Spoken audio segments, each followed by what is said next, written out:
اب میں جناب اعلیٰ حضرت شیخ المکرم قبلہ حضرت مولانا محمد اکرم آوان صاحب امیر تنظیم الاخوان سے یہ گزارش کروں گا کہ جناب والا ہماری دلی اور روحانی رہنمائی کے لیے اپنے ارشادات عالیہ سے ہمیں مستفید اور مستفیض فرمائیں۔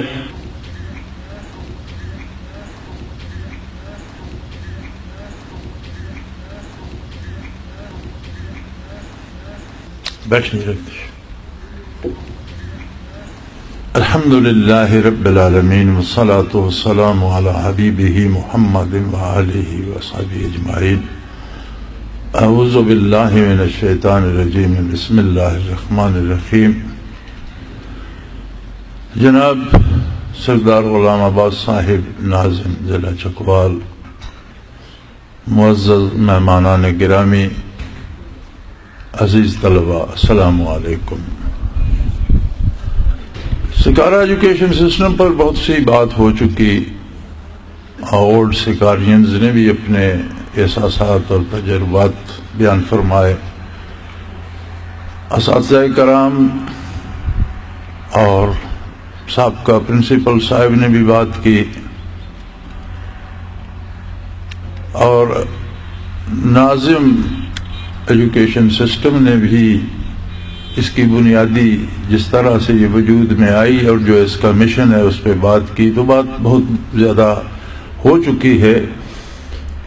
اس سسٹم میں ایک یہ بات بھی ہے کہ یہ نو پرافٹ بیسس پہ ہے، اور اس سارے کام سے کچھ منافع نہیں لیا جاتا، بلکہ جو بچوں کی فیس اور جو ان کا کھانے پینے کا خرچ ہوتا ہے وہی ان کی فیس ہوتی ہے، جس سے ٹیوشن اور میسنگ ان کی پوری ہو جائے، اور جو بچے وہ پورا نہیں کر سکتے وہ ہمارا سسٹم جو دارالعرفان کا ہے وہ ان کے وظیفے کا اہتمام کرتا ہے، اور کچھ بچے ایسے بھی ہیں جنہیں ادارہ سپورٹ کرتا ہے، اور اس میں دیکھا یہ جاتا ہے کہ کوئی کسی کو 25% سپورٹ چاہیے ہوتی ہے، کسی کو 50%، بعض کو 100%۔ دوسری ایک بات جو زیر بحث نہیں آئی وہ میں عرض کر دوں کہ یہاں کوئی مذہبی تفاوت نہیں ہے، کوئی فرقہ بندی نہیں ہے۔ یہاں بچے اہل سنت کے بھی آتے ہیں، دیوبندیوں کے بھی، اہل حدیث کے بھی، اہل تشیع کے بھی، اور ہمارے پاس بحمد اللہ عیسائی بچے بھی اس وقت بھی پڑھ رہے ہیں، اور سب کو برابر سٹیٹس پر اور برابر تعلیم اور تربیت مہیا کی جاتی ہے۔ ہم سمجھتے ہیں کہ یہ تعلیم جو ہے یہ انسان کا حق ہے، کسی فرقے یا کسی طبقے کا نہیں۔ ہم کیا چاہتے ہیں میں مختصراً عرض کر دوں۔ ہمارے آج کے اس گئے گزرے زمانے میں جب ہم دین سے بہت دور جا چکے ہیں، جہاں بہت سی غلط فہمیوں نے جنم لیا ہے، ایک بہت بڑی غلط فہمی یہ بھی ہے کہ جی آپ تو دیندار لوگ ہیں، آپ اللہ اللہ کرنے والے ہیں، آپ کو ملکی حالات سے یا سیاسیات سے کیا لینا دینا، آپ تسبیح لے کر جا نماز پہ بیٹھیں اور اللہ اللہ کریں۔ اور ایسا ہو رہا ہے۔ میرے اندازے کے مطابق اگر میں غلط نہیں ہوں تو جب بھی الیکشن ہوتے ہیں تو ہمارا جو طبقہ جو دیندار اپنے آپ کو کہلاتا ہے، جو نماز روزہ کرنے والے اور کچھ دینی علم رکھنے والے ہیں، کم از کم ان میں سے 60% لوگ اس میں پارٹیسپیٹ نہیں کرتے، کہ وہ سمجھتے ہیں ہم دیندار ہیں، نیک لوگ ہیں، ورع تقویٰ لے کر بیٹھے، ہمیں اس میں کیا، یہ دنیا داری تو فضول سا کام ہے۔ یہ وہ دھوکہ ہے جو مغرب نے مشرق کو دیا ہے، یا طاغوتی طاقتوں نے مسلمان کو دیا ہے۔ دین کی بنیاد اس بات پر ہے کہ جہاں حقوق اللہ کا تحفظ کیا جائے اس سے زیادہ حقوق العباد کا تحفظ کیا جائے۔ دین یہ بات بتاتا ہے کہ اللہ فرماتا ہے میرے حقوق جو بندے پر ہیں اس میں کوتاہی ہوگی تو میں معاف کر سکتا ہوں، میری رحمت بہت وسیع ہے۔ لیکن اگر میرے بندوں کے حقوق میں کوتاہی کرے گا تو اسے معاف کرنے کا اختیار ان بندوں کے پاس ہوگا جن کے حقوق میں اس نے کوتاہی کی ہے۔ ہمیں اس سے دور کیا جا رہا ہے۔ ایک مثال جو ہمارے سامنے قیامت تک روشن و تابندہ رہے گی، میں عرض کر کے بات ختم کرتا ہوں کہ وقت کا دامن تنگ ہو رہا ہے۔ ہمارے معاشرے میں باوجود اس کے کہ ہم گناہگار ہیں، لیکن جو حضرات سید کہلاتے ہیں ان کا احترام بہت زیادہ ہے۔ ہم دیکھتے ہیں کہ بعض ایسے حضرات ہیں جو نماز روزہ بھی نہیں کرتے، بعض ایسے حضرات ہیں جن کے بعض امور پہ معاشرے میں تنقید بھی کی جاتی ہے، ان کی عادات پہ یا ان کے کردار پہ تنقید بھی ہوتی، اس کے باوجود جب ان کے نام کے ساتھ سید کا لفظ آتا ہے تو ہر مسلمان انہیں انتہائی احترام دیتا ہے۔ اگر آج کے میں یہ سمجھتا ہوں کہ ہمارے پاس جو سید حضرات ہیں ان میں شاید سارے سید حضرات کا شجرہ نسب بھی درست نہ ہو، کچھ شاید راستے میں قافلے میں شامل ہو گئے ہوں سید کہلانے کے شوق میں، اس کے باوجود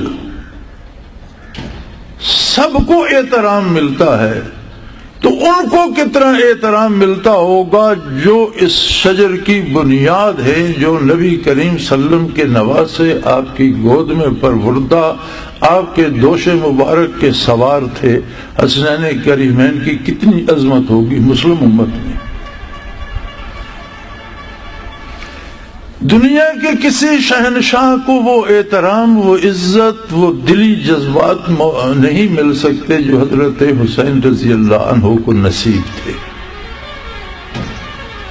کیا سوجی انہیں کہ ایک لک و دک صحرا میں سارا خانواد نبوت قربان کر دیا؟ کیا کمی تھی ان کے گھر میں؟ دولت ان کی لونڈی تھی اور عزت ان کے گھر کی نوکرانی تھی۔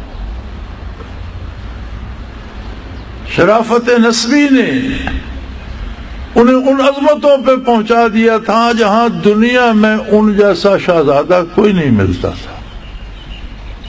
بات حقوق العباد کی تھی، جب یزید وقت نے اقتدار کو اللہ اور اللہ کی مخلوق کی امانت نہ جانا اور اس میں اپنی پسند و ناپسند کو داخل کرنا چاہا، تو ان ساری آسائشوں کو ٹھکرا کر اس خواہش کے آگے پل باندھنے کے لیے حضرت حسین رضی اللہ تعالی عنہ نے نہ صرف جان بلکہ سارا گلستان نبوت قربان کر دیا، اور قیامت تک کے لیے ایک روشن مثال بن گئی کہ حقوق اللہ اور حقوق العباد کا تحفظ اسلام کی بنیاد ہے۔ ہم یزید دہر کے سامنے حسین کے پیروکار کھڑا کرنا چاہتے ہیں۔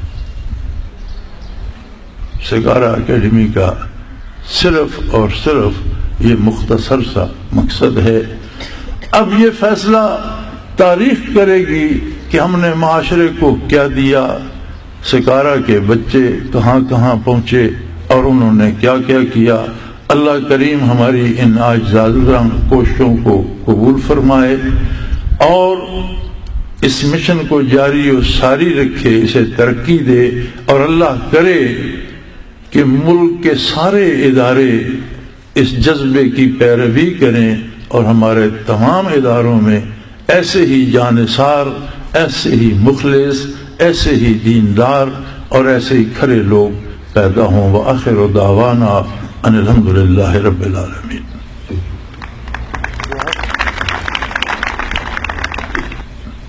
دعا کر لیں۔ الحمدللہ رب العالمین والصلاة والسلام علی حبیبہ محمد وآلہ وصحبہ اجمعین۔ اللہم ربنا لا تقتلنا بغضبک ولا تہلکنا بعذابک واعف عنا قبل ذلک۔ اللہم ربنا لا تسلط علينا من لا يرحمنا أنت ولينا في سفرنا وحضرنا في مالنا وأهلنا أنت ولينا في الدنيا والآخرة توفنا مسلمين وألحقنا بالصالحين اللهم ربنا وفقنا لما تحب وترضى واجعل آخرتنا خيرا من الأولى اللهم ربنا سهل لنا أمورنا كلها في ديننا ودنيانا رب يسر رب يسر رب يسر ولا تؤسر وتمم بالخير وصلى الله تعالى على حبيبه محمد وآله وسلم برحمتك يا اب التماس ہے جوڈو کراٹے کی ٹیم سے کہ وہ سامنے اسٹیج کے تشریف لے آئیں اور اپنے فن کا مظاہرہ کریں. چونکہ علمی تعلیم کے ساتھ ساتھ جسمانی تعلیم بہت ضروری ہوتی ہے. صحت مند جسم کے اندر ہی صحت مند دماغ ہوتا ہے. اس لیے جلدی وہ بچے جو اس ٹیم کے شرکاء ہیں سامنے تشریف لائیں اور ڈائس کے سامنے آ کر اپنے فن کا مظاہرہ کریں.